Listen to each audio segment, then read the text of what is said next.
Start করি। চলো চলে যাই আগে টেস্টে একটুখানি।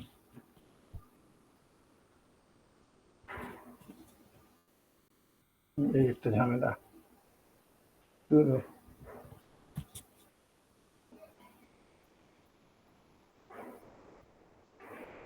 পাচ্ছ তো না তোমার স্ক্রিন? জি স্যার, পাচ্ছি। অলরাইট, সুন্দর। আচ্ছা, স্যারের যে হ্যান্ড আউট সেটাও পাচ্ছ? জি স্যার।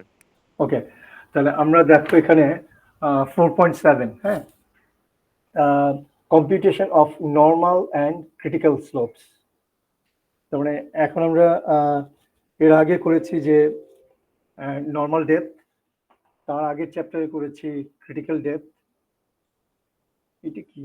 আচ্ছা, আমার হয়তো হাত পড়েছে কোথাও। ও, এটা একটা সফটওয়্যার। No, alright, sorry. তো আমাদের এর আগের চ্যাপ্টারে ক্রিটিক্যাল ডেপথ দিয়ে পড়লাম, এই চ্যাপ্টারে অলরেডি 4.6-এ নর্মাল ডেপথ এস্টিমেট করলাম বিভিন্নভাবে গতকালকে ক্লাসে। এখন আমরা নর্মাল অ্যান্ড ক্রিটিক্যাল স্লোপ নিয়ে কাজ করব। এখানে যে ফর্মুলাগুলো আছে আমি সে একটু চক আউট করে, খুব সিম্পল, দেখে অনেক মনে হচ্ছে যে অনেক কিছু। আর তোমরা কি আরেকটু বড় করবো? এখন বেটার না একটু? জি স্যার। হুম, সেটা ম্যানিংস এর আর হচ্ছে চেজেস এর ওখানে রাইট একটা এস রাইট, রাখে, অন্যগুলো আচ্ছা ইয়া করে দিছে, জাস্ট ওখান থেকে কমাতে আসছে, বলছে। ওখান থেকে আসছে। আমরা একটু দেখি। আমরা ওভারঅল জানি যে কিউ ইকুয়ালস টু, ম্যানিংসটা দিয়ে করি, অন্যটা তো আমরা অটোমেটিক্যালি পারবো, দুটোকেই করার খুব দরকার নেই। কিউ ইকুয়ালস টু 1/n এ, আমি এন গুলো আর লিখছি না আর কি, R to the power 2/3 S to the power half. এই তো ঘটনাটা। সো যখন শুধু স্লোপটাকে বের করবো, অন্যান্য প্যারামিটারগুলো আমার ডিস্টিংটিভলি জানা থাকবে, তখন অটোমেটিক্যালি ইকুয়েশনটা হয়ে যাবে, আমি স্লোপকে রাখলাম একদিকে, S to the power half equals to, definitely N চলে যাবে ওই পাশে, কি থাকবে, এগুলো সব নর্মাল ফোর জন্য আর কি, কিউ এন। তারপরে তোমার এ চলে আসবে নিচে, আর টু দি পাওয়ার 2/3 চলে আসবে নিচে। আর যদি এস কে বের করতে চাই নর্মাল ফ্লোর ক্ষেত্রে, তাহলে স্কোয়ার হয়ে যাবে, এখানে N square Q square divided by A square, ভুল করছি না মনে হয়, R to the power 4/3, most likely এটাই। জি স্যার, এটাই। সেই এক্সপ্রেশনটাই আমরা দেখো এখানে আছে, N square Q square A square R to the power 4/3। একইভাবে চেজির এক্সপ্রেশন আসবে এটা। তাহলে বেসিক্যালি শুধুমাত্র যদি ক্রিটিক্যাল স্লোপ বের করতে চাই, সামনে কিছু কমপ্লিকেসি পাবো আমরা, যে ক্রিটিক্যালও হচ্ছে আবার নর্মালও হচ্ছে, বেশ চ্যালেঞ্জিং জিনিসটা আর কি, একটু বুঝতে হবে ভালো করে।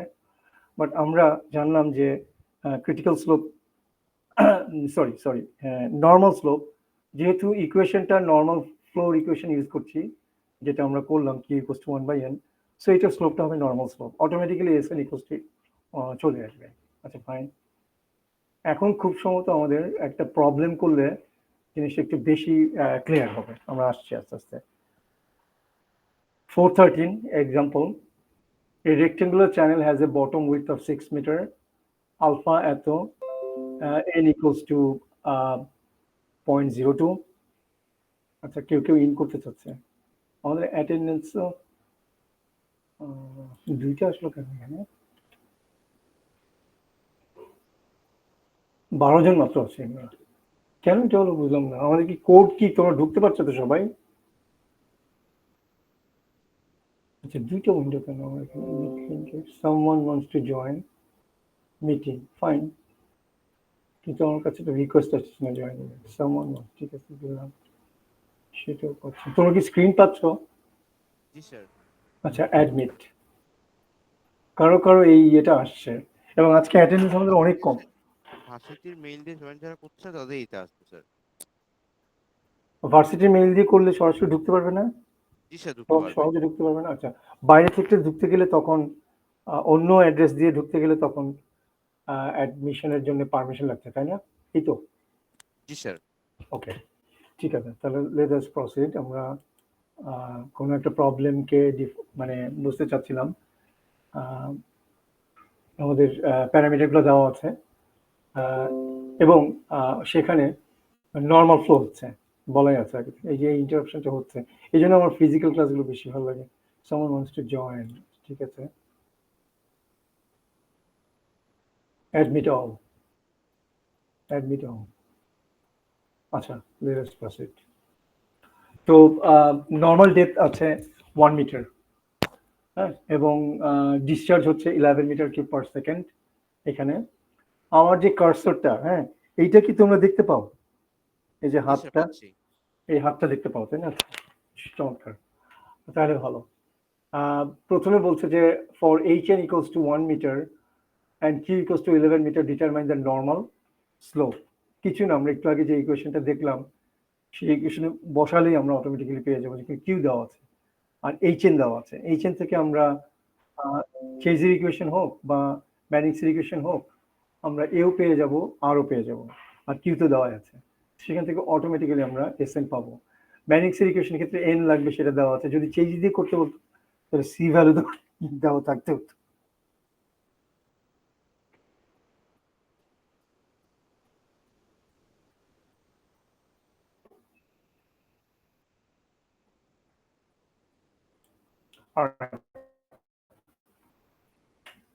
তাহলে আমরা মানে যেহেতু টাইম ইজ শর্ট, আমি একটু লুজও করেছি, তোমাদের ক্লাসও আছে স্যারের সাথে, একটু প্রোগ্রেসও করতে যাচ্ছি। এখান থেকে দেখি আর কি, হ্যাঁ, খুব সিম্পল তো, যে কারণে এখান থেকে দেখছি আর কি। কারণ এরপর একটা ডেরিভেশন করবো, ওই ডেরিভেশনটা পর্যন্ত যেতে চাচ্ছি আর কি। হ্যাঁ, ইস,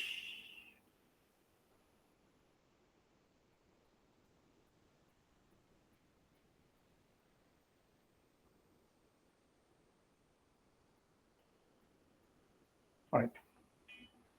তাহলে ওই ইকুয়েশন দিয়ে যেটা N square Q square A square R to the power 4/3, সেটাই কিন্তু এটা চলে আসবে আমাদের অটোমেটিক্যালি। স্লোপটা কত? 0.002।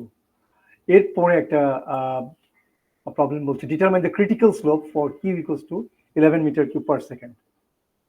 তাহলে কিউ দেওয়া আছে, তখন কিন্তু আমাদের এইচ দেওয়া নাই, ঠিক আছে, কিন্তু ক্রিটিক্যাল স্লোপ বের করতে বলছে, নর্মাল স্লোপ না। এটা কিন্তু আমাদের এই চ্যাপ্টারের ফর্মুলার সাথে কোনো রিলেটেড না টোটালি, হ্যাঁ, কোনো নর্মাল কন্ডিশন টন্ডিশন কিচ্ছু না। ক্রিটিক্যাল স্লোপ মানে এর আগের চ্যাপ্টারে, এর আগের চ্যাপ্টারে আমরা জানি যে ক্রিটিক্যাল স্লোপ সমান সমান কি বলো? Alpha Q square by GB square. Alpha Q square by GB square. GB square, এটা মুখস্থ আমাদের।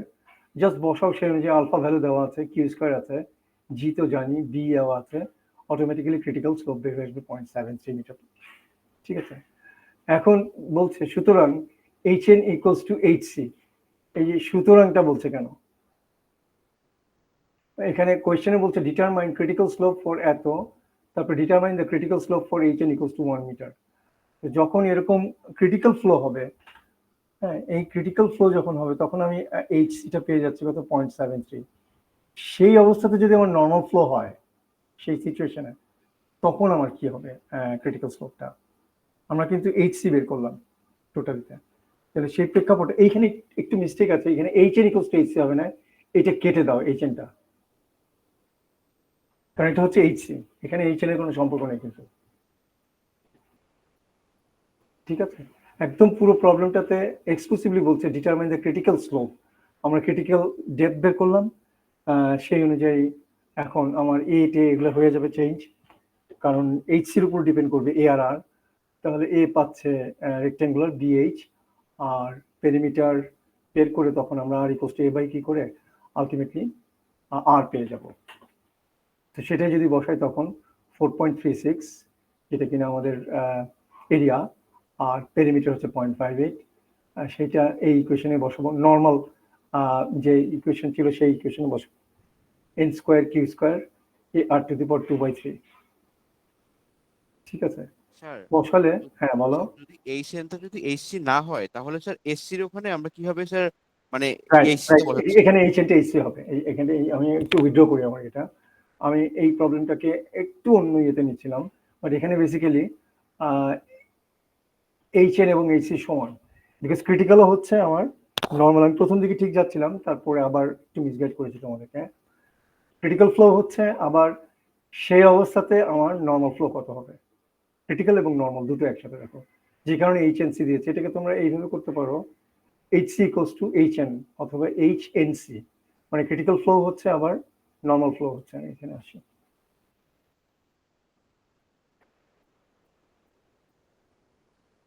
which is নর্মাল ফ্লো হচ্ছে এবং ক্রিটিক্যাল ফ্লো হচ্ছে বোথ আর কি, ঠিক আছে।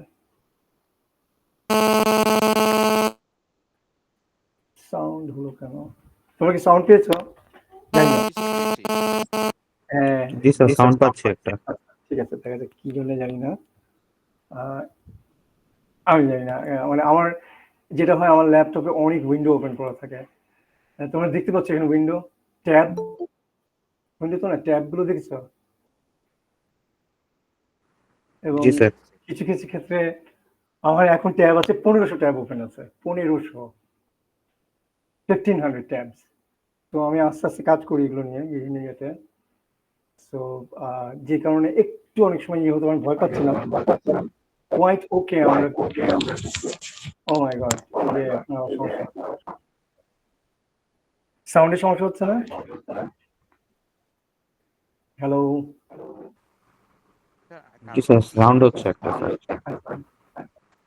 এতক্ষণ তো ভালো ছিলাম। আহ,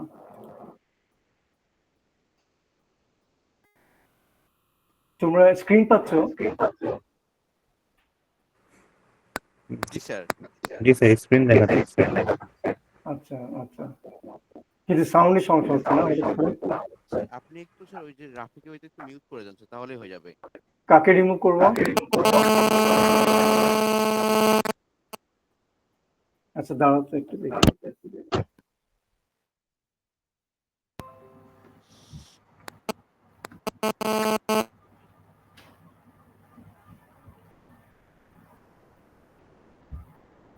হ্যালো, জি স্যার এখন ঠিক হয়েছে। হ্যালো, জি স্যার।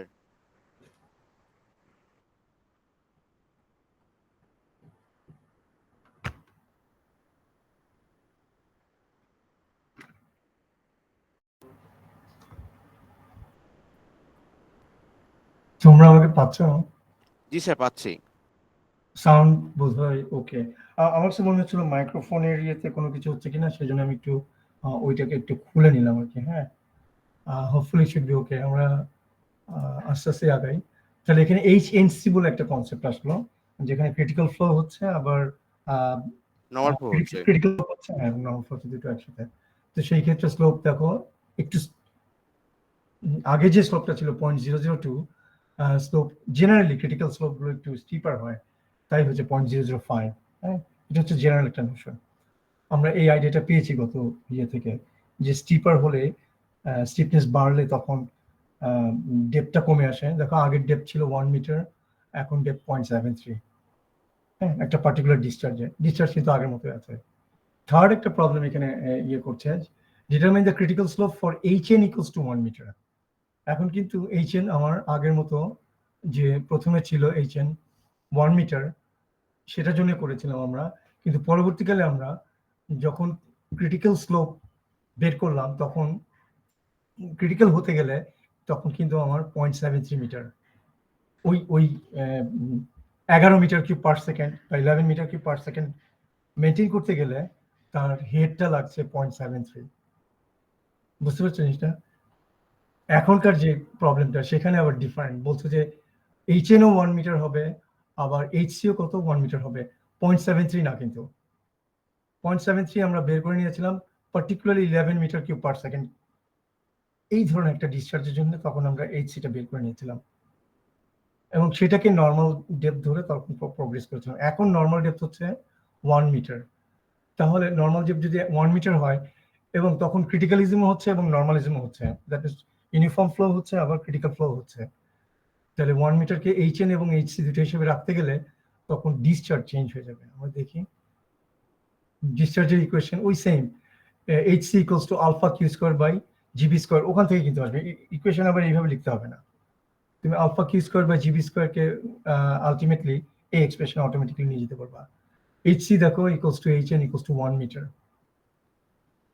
এই কন্ডিশনটা খেয়াল করো। ক্রিটিক্যাল হচ্ছে এবং নর্মাল হচ্ছে, কিন্তু ডেপথটা কত 1 মিটার, 0.73 না, কিন্তু 0.73 জন্য আমার ডিসচার্জ ছিল 11 মিটার কিউব পার সেকেন্ড। তাহলে এখন 1 মিটারের জন্য ডিসচার্জটা আগে বের করে নিতে হবে, সেটাই করেছে এখানে। সো আমরা যদি ওই ইকুয়েশনে যাই আগে, ও মাই গড, ঠিক আছে,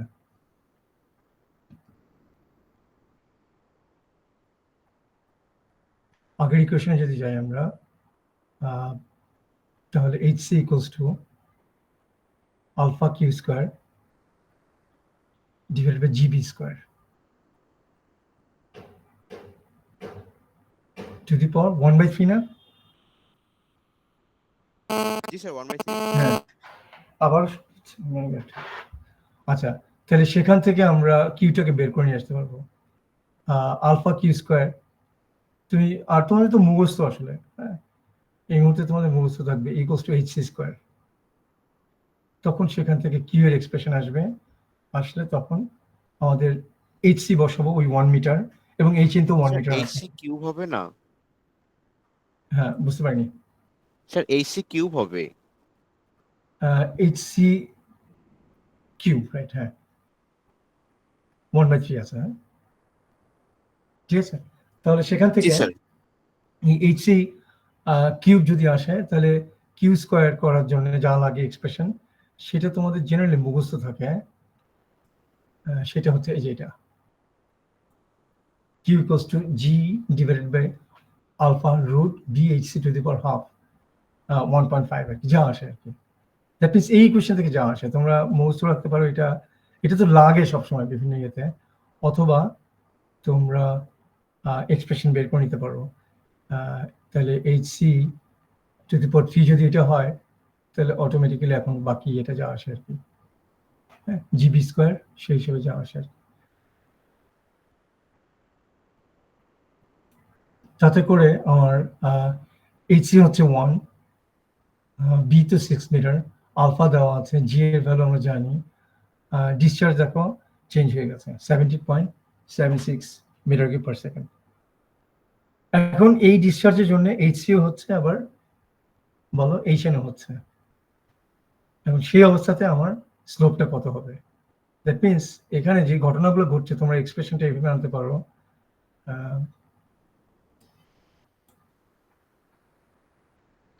আমাদের এইচএনসি এই টাইপের একটা কনসেপ্ট আনতে পারবো। তাহলে স্লোপটাও কি হচ্ছে বলো, এনসি, মানে নর্মালও হচ্ছে আবার ক্রিটিক্যালও হচ্ছে। তাহলে যখন আমার এইচএন ইকুয়ালস টু এইচসি এই কন্ডিশনে আমি আগাচ্ছি, তখন নর্মাল ফ্লো হচ্ছে আবার ক্রিটিক্যাল ফ্লো হচ্ছে। তাহলে স্লোপটাকে আমরা বলছি স্লোপ ফর নর্মালিজম অ্যান্ড ক্রিটিক্যালিজম, এসএনসি। এটা জাস্ট তোমাদেরকে মানে রিয়েলাইজেশনের জন্য বলছি আর কি। তখন ওই ইকুয়েশনটা, যে আজকে যেটা ইকুয়েশন পেলাম, যে N square Q square divided by A square R to the power 4/3, সেটা দিয়ে অটোমেটিক্যালি চলে আসবে এই ইকুয়েশনটা। ঠিক আছে, আমরা আরেকটু প্রোগ্রেস করব।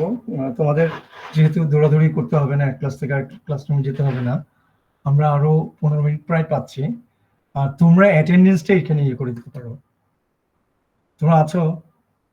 জি স্যার আছি। জি স্যার। ঠিক আছে, ঠিক আছে।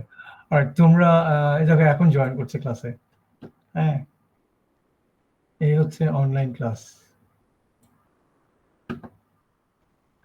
তোমাদের এখানে একটা ইয়ে আছে না, ওখানে রোল নাম্বারগুলো দিয়ে দাও। একটা কমিউনিকেশন ইয়ে আছে না, কি জানি ওটার নাম, মেসেজ অপশন। ওটিতে দিয়ে দাও আর কি।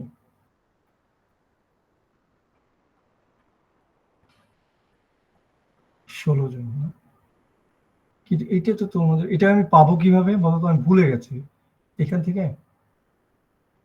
না, এটা না, স্যার ওই যে একটা মানে মানুষগুলোর ও মাই গড, আইকনের দেখছো? পাশে একটা মেসেজ আছে যে স্যার হ্যাঁ স্যার কোথায় বল? এখানে ওই এটা পরেরটা এটা পড়তে আছে, ঠিক জি আছে। সাইটা এই যে চলে আসছে, এবার মনে হচ্ছে এখান থেকে আমি নিয়ে নিব এটা, হ্যাঁ, কপি করে। আর যেহেতু অনেকগুলো ওই ট্যাব ওপেন করা আছে, তো এই জন্য একটু ডিসপ্লে, দেখো ডিসপ্লেতে যে হিজিবিজি অনেকগুলো চলে আসছে একসাথে। এনিওয়ে, আমি খুব সন্দেহন ছিলাম যে কাজ করতে পারবো কিনা, বাট ইটস কোয়াইট ওকে।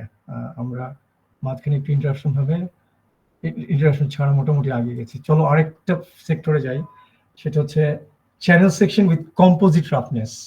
এটাকে ডিরাইভ করে ফেলতে পারলে আমি শান্তি পাবো। আমার টার্গেট ছিল 4.9 পর্যন্ত যাওয়া আজকে, কিন্তু লুজ করলাম কিছুটা। বাট আমরা তোমাদের সেকশনে এই ক্লাসটা করছি, এটা কিন্তু গত উইকের ক্লাস। সো সেই সূত্রে আমাদের কালকে থেকে যখন ক্লাস হবে, আমরা আরো 5টা উইক পাবো, সবাই 5টা উইক পাবে, কিন্তু অন্যান্য সেকশন থেকে আবার আমরা একটু আগিয়ে গেলাম, এই 4.8 আর 7 আগানো থাকবে আর কি। হ্যাঁ, অলরাইট। এখানে আসো কনসেপচুয়ালি কি বলছে, যে আমরা জেনারেলি নিচ্ছি ম্যানিংস রাফনেস একটা সিস্টেমের জন্য, which is open channel flow, bottom এবং সাইড সেম নিচ্ছি। প্র্যাকটিক্যালি সেগুলো ভ্যারি করে, সেটাই অ্যাড্রেস করবে 4.8-এ। আমরা যদি হেডিংটা দেখি আবার, channel section with composite roughness, mixed roughness. So আমাদের কোথাও যদি চ্যানেল থাকে, সেখানে আমরা রেক্ট্যাঙ্গুলার দিয়ে জিনিসটা ইয়ে করি, তারপরে কমপ্লেক্সিটি থাকলে তখন সেখানে যাব। সেই চ্যানেলের এই জায়গাতে সাইডের রাফনেস একরকম, বটমের রাফনেস একরকম। বটমে ধরলাম N1, লেফট সাইডে ধরলাম N2, রাইট সাইডে ধরলাম N3। এই টাইপের রাফনেস আছে। জেনারেলি দুই সাইডে একই রকম হয় জেনারেলি, বাট নট নেসেসারিলি। যেমন ধরো আমার রিভার যদি মেন্ডারিং হয়, এভাবে ফ্লো করে, জেনারেলি তাই হয়। রিভার কিন্তু তোমার এঁকে বেঁকে চলে, ঠিক আছে? হ্যাঁ, একটা রিভার ফ্লো করছে। এখন আমি আর একটু এক্সট্রিম দেখাই, ওরকম এঁকা বাঁকা না, একটু এক্সট্রিম। জেনারেলি এরকম, এতে করে খুব অসুবিধা হয় না, কিন্তু যখন এরকম হয় যে অনেক মেন্ডারিং বেন্ড থাকে, তখন আমরা যদি এই জায়গাটা একটা ক্রস সেকশন চিন্তা করি, তাহলে এইটা হচ্ছে আউটার বেন্ড আর এইটা হচ্ছে ইনার বেন্ড। ক্রস সেকশনটা নর্মালি এই ধরনের ক্ষেত্রে যদি এটা চিন্তা করি, ক্রস সেকশন সে এইদিকে আমি একটা ক্রস সেকশন আঁকছি, তাহলে রিভার ফ্লো করছে এইদিকে, ফ্লো করছে এইদিকে, তাহলে আমার লেফট ব্যাঙ্ক কোনটা? এটা হচ্ছে আমার, বলো, লেফট ব্যাঙ্ক। লেফট ব্যাংক আর এটা হচ্ছে রাইট ব্যাঙ্ক। দেখো আমি সঠিক আছে কিনা। আমরা যেভাবে টেকনিক্যালি ডেফিনেশন চুজ করেছি, যে left bank and right bank কোনটা, ফ্লো ডিরেকশনে তাকালে নর্মালি আমাদের হাতের লেফট হচ্ছে লেফট ব্যাঙ্ক, হাতের রাইট হচ্ছে রাইট ব্যাঙ্ক। তাহলে আমি যদি ক্রস সেকশন এটাকে বলি এ এ, আর এটাকে যদি বলি বিবি, তাহলে বিবি কে যদি আঁকি আমি,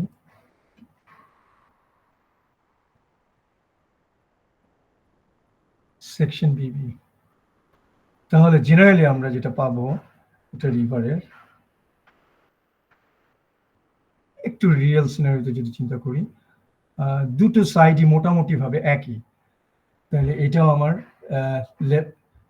লেফট ব্যাঙ্ক আর এটা হচ্ছে রাইট ব্যাঙ্ক। দেখো তোমাদের কনসেপ্টের সাথে মেলে কিনা। লেফট ব্যাঙ্কে এখানে ধরো গাছপালা আছে, বাড়ি ঘর আছে, এখানেও ধরো গাছপালা আছে, বাড়ি ঘর আছে আর কি। হ্যাঁ, ঠিক আছে, কাইন্ড অফ একই ধরনের, এই ধরনের একটা জায়গাতে। কিন্তু যদি আমরা কোনো একটা বেন্ডে চিন্তা করি এরকম, যেখানে আউটার বেন্ড এইটা আর ইনার বেন্ড এইটা, ফ্লো হচ্ছে কোন ডিরেকশনে, আমি ওই দিকটাই দেখাই তোমাদের কাগজে যেদিকে দেখাচ্ছিলাম। তাহলে তাই যদি হয়, তাহলে এই অবস্থাতে আমি ফ্লো ডিরেকশনে তাকালে আমার লেফট ব্যাঙ্ক কোনটা? এইটা। আর রাইট ব্যাঙ্ক কোনটা? এইটা। আর এইখানে যে ক্রস সেকশন নিচ্ছি আমার, এখানে লেফট ব্যাঙ্ক কোনটা? এইটা কিন্তু, আর এইটা হচ্ছে রাইট ব্যাঙ্ক। মেলে নাকি দেখো তোমাদের কনসেপ্টের সাথে? আচ্ছা, আমাদের আউটার বেন্ড কোথায় আছে? লেফট ব্যাঙ্কে। আর ইনার ব্যাংক কোথায় আছে? Right bank. স্যার রাইট ব্যাংকে। এবং আমাদের এখানে আমি কিন্তু ইচ্ছা করে চিত্রটা এরকম দিয়েছি যাতে করে তোমাদের তোমরা যে ড্রয়িং করেছো সেই ড্রয়িং এর কনসেপ্টটা কাজে লাগে, বুঝতে পারো। এখানে লেফট ব্যাংক বায়ে আর রাইট ব্যাংক ডাইনে। এখন যেটা ক্রস সেকশন নিলাম সেখানে কিন্তু আমাদের লেফট ব্যাংক ডানে হবে নয় কি? দেখো তো আমরা যেই দিকে অ্যারো দিয়েছি, ইচ্ছা করে দিয়েছি আমি অ্যারো, বুঝতে পারছি জিনিসটা? যেই দিকে অ্যারো দিয়েছি জি স্যার, সেখানে ওইটা লেফট ব্যাংকের রাইটে। হ্যাঁ, আমি এখানে আবার একটা মিস্টেক করেছি।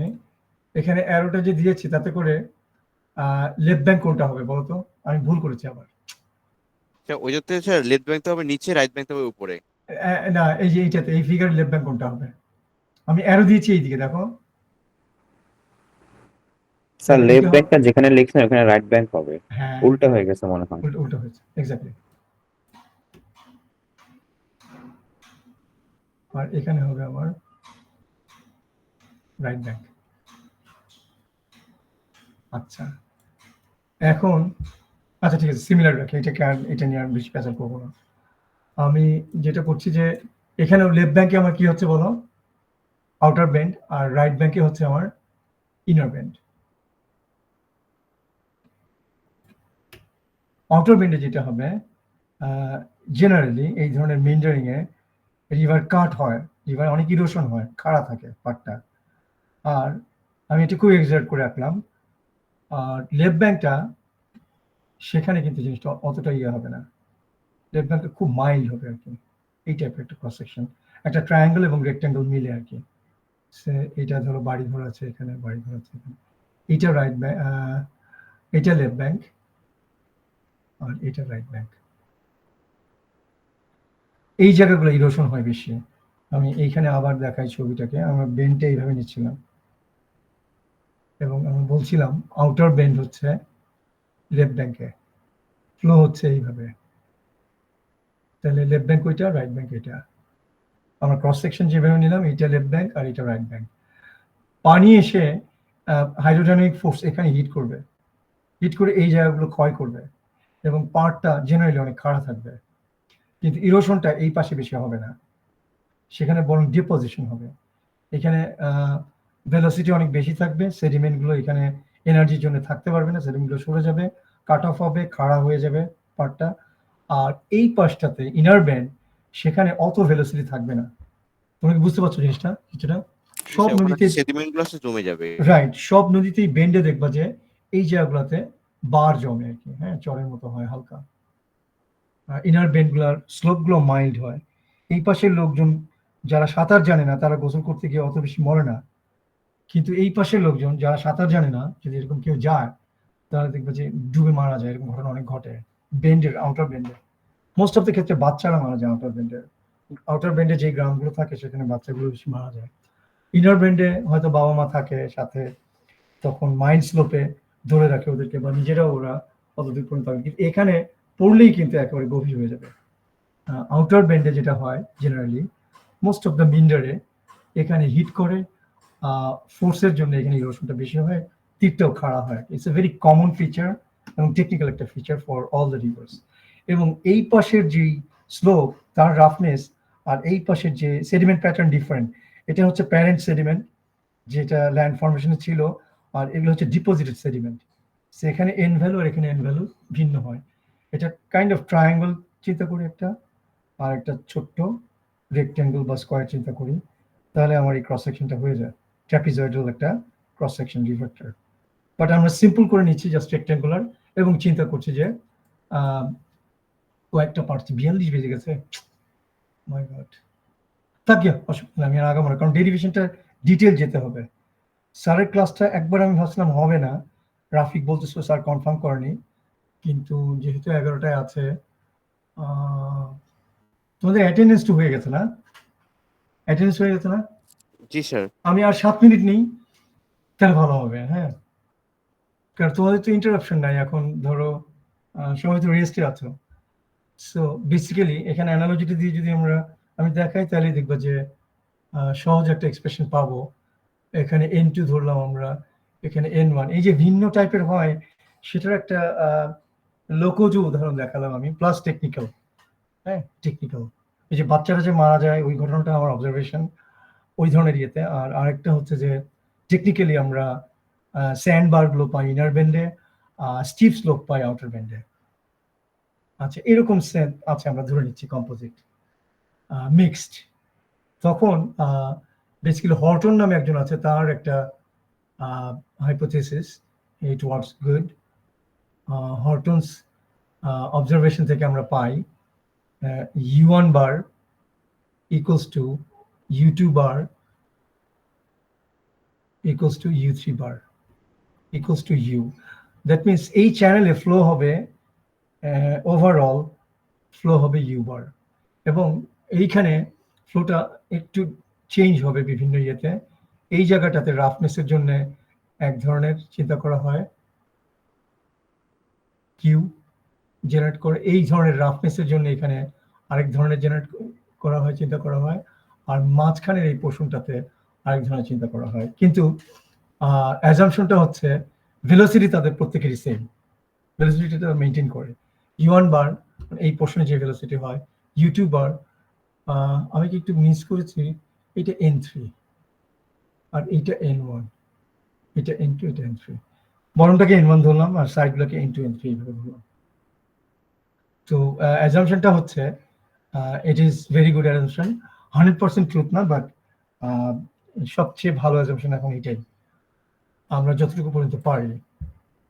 তাতে করে আমাদের কিছু গ্যাপ থাকবে, যে কারণে তোমরা পরে আস্তে আস্তে এই গ্যাপগুলোকে পূরণ করা হয় আলটিমেটলি ইঞ্জিনিয়ারিংয়ে।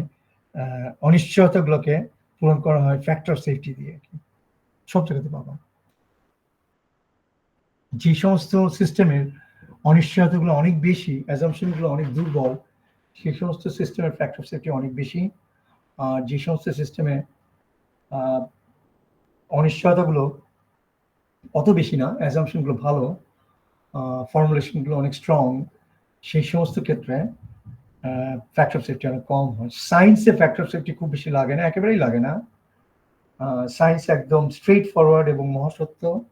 কিন্তু যখন আমরা ইঞ্জিনিয়ারিং প্রেক্ষাপটে অ্যাপ্লাই করি রিয়েল সিচুয়েশনে, কমপ্লেক্সিটি অনেক বেড়ে যায়, এবং সেই অবস্থাতে অ্যাকচুয়ালি অ্যাজাম্পশন না আনলে উই ক্যানট প্রসিড আর কি।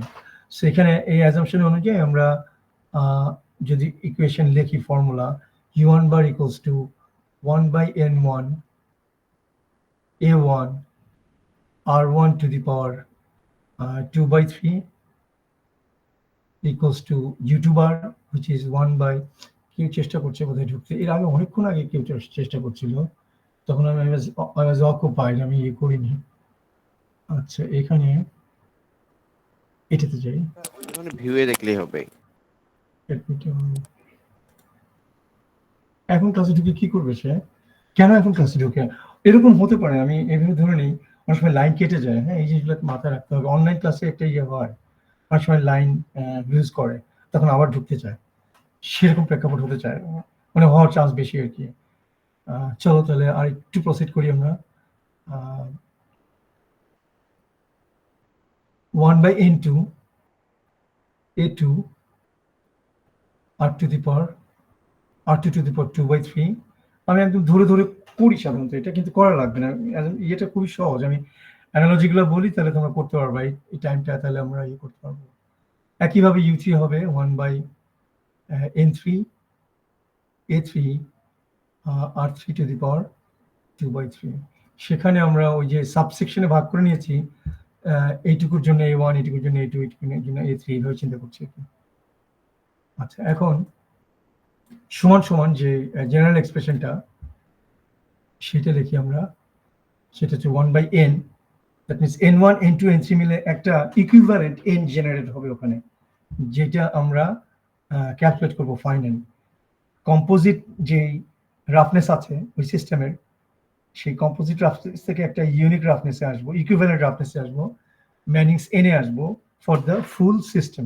সিস্টেমটা N1 N2 N3 অথবা A1 A2 A3 এরকম তিনটা সাবসেকশনে ভাগ করা আছে। তাহলে আলটিমেটলি 1 by N A মানে টোটালটা R to the power 2 by 3 S to the power, sorry আমার তো ইউতে আছে এখন। এখন এখান থেকে আমরা কিছু জিনিসকে বের করে ফেলতে পারবো, আমি ডিটেলে যাচ্ছি না। আইডিয়াটা হচ্ছে A1 plus A2 plus A3 equals to হবে আমার A। তখন আমি যেটা করব যে এই যে জেনারেল এক্সপ্রেশনটা আছে এখানে A1 সমান সমান বের করে নিব, এই দুটোকে ইকুয়েট করব, শর্ট করছি আমি। A1 সমান সমান 1/n A r to the power 2/3, আর এই R1 টু দি পাওয়ার এটা চলে যাবে, N1টা ওইদিকে চলে যাবে। এইভাবে করে যে আলটিমেটলি আমি স্যারকে ফলো করছি, একটু শর্ট করছি যেগুলোতে, যে A1 সমান সমান দেখো এখানে 1/n1 R1টাকে বসিয়ে ফেলেছে A1/P1 two the power 2/3, 1/n2 R2কে বসিয়ে ফেলেছে A2/P2 two the power 2/3, 1/n3 এইভাবে চলে গেল। এইটা হচ্ছে general expression for the full system. ওই যে জয়েন করতে চাচ্ছে মানে ওই যে সে লুজ করেছিল। আচ্ছা,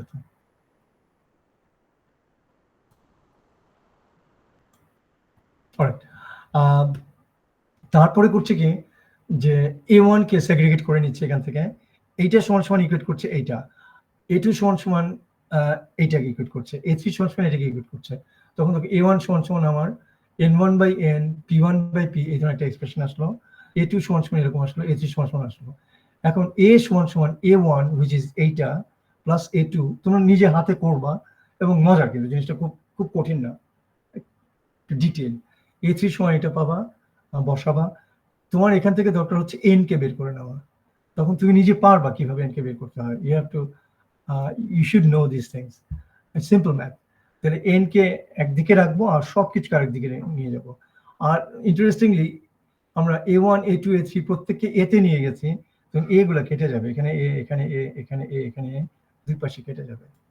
আলটিমেটলি একটা এক্সপ্রেশন আসবে Pn টু দি পাওয়ার 3/2। এই স্টেপগুলো করবা তোমরা, আমি সাধারণত পড়াই, আজকে কাইন্ড অফ আর আগাতে পারলাম না এইভাবে। আসবে এরকম, আলটিমেটলি লাস্টে যে n ইকুয়ালস টু এটা ওই পাশে চলে গেলে ফাইনাল এক্সপ্রেশন হচ্ছে P1 N1 to the power 3/2, P2 N to the power 3/2, P3 N to the power 3/2, এবং যদি 10টা থাকে তাহলে 10টা ডিভাইডেড বাই P, তারপরে ব্র্যাকেটে whole system two the power 2/3। ওকে, প্রথম ক্লাস হলো আজকে তোমাদের সাথে আমার, কিন্তু হজবরল হলো একটু, যে এনিওয়ে অসুবিধা নেই। এইটা রিলেটেড একটা মানে একটা প্রবলেম আমরা নেক্সট ক্লাসে করব, করে তারপরে আগাবো আরেক ধরনের কম্পাউন্ড সিস্টেমে যাব। তারপরে 410 আছে আমাদের নতুন একটা ইয়ে, এই করে আমরা কালকেই তো দেখা হবে। আমরা এই চ্যাপ্টারটা চেষ্টা করবো কালকে ক্লোজ করে দিতে, ঠিক আছে? দিলে আমরা উইল ওয়েল অফ, বিকজ আমাদের চ্যাপ্টার 5 একটু সময় টাইম লাগবে, 6 তো নেই, 7 খুবই ছোট আর কি। তো কালকে আমরা যেটা হচ্ছে যে চ্যাপ্টার শেষ হোক না হোক, আমি অ্যাসাইনমেন্টে নিয়ে একটু কথা বলবো। তোমাদের একজন অলরেডি বলেছিল যে যদি দেওয়া যেত জিনিসগুলো আমি পূজার আগে দিয়ে দেওয়ার চেষ্টা করবো, আমি খুব ট্রাই করছি তোমার পরিশ্রম করে ওই জিনিসটাকে বের করে নিয়ে আসছে, কারণ আমাদের ডেটাবেজ নেই এরকম, এবং সেক্ষেত্রে তৌফিক খুব হেল্প করছে আমাকে, তোমাদের যে স্টুডেন্ট অন্য সেকশনে। তো আমরা পূজার আগেই ওটা দিয়ে দেবো অ্যাসাইনমেন্টে, এবং সেটাই আমি কালকে কথা বলবো। সো আমি এখানে ক্লোজ করে দিচ্ছি, হ্যাঁ, ক্লাস আছে এখন।